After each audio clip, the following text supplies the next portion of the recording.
Praise the lord. 94వ కీర్తన 14వ వచనము. యెహోవా తన ప్రజలను ఎడబాయువాడు కాడు, తన స్వాస్థ్యమును విడనాడువాడు కాడు. స్వార్థపరులైన మనుషులు వారి అవసరానికి మన యొద్దకు వస్తారు. అవసరం తీరిపోయిన తర్వాత మనలను విడిచిపెట్టేసి వెళ్ళిపోతారు. మనము కలిగి ఉన్న ఐశ్వర్యమును బట్టు, పలుకుబడిని బట్టు, పదవును బట్టు, ఉద్యోగాన్ని బట్టు, సంపాదనను బట్టు బెల్లం చుట్టూ ఈగలు ముసిరినట్లు మన చుట్టూ జనులు చేరతారు. వారు దేనిని బట్టి అయితే మన పంచన చేరారో అది మన నుండి పోయినప్పుడు వీరు కూడా కనపడకుండా వెళ్ళిపోతారు.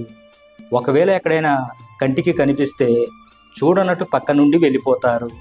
అన్నీ ఉన్నప్పుడు అందరూ ఉంటారు, ఏమీ లేనప్పుడు ఎవరూ ఉండరు.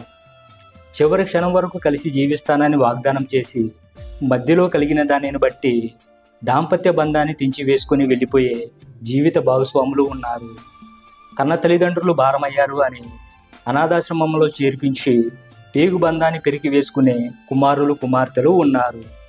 ఈ లోక బంధాలు, బంధుత్వాలు, స్నేహాలు శాశ్వతమైనవి కావు. అవి స్వార్థపూరితమైనవి, లాభాపేక్షమైనవి, స్వల్పకాలమైనవి. ఈ లోకంలో మనకు ఎవరున్నా లేకున్నా, ఎలాంటి పరిస్థితులలో ఉన్నా దేవుడు మనకు తోడై ఉన్నాడు. ఆయన స్వాస్థ్యమైన మనలను ఆయన విడవడు, ఎడబాయడు.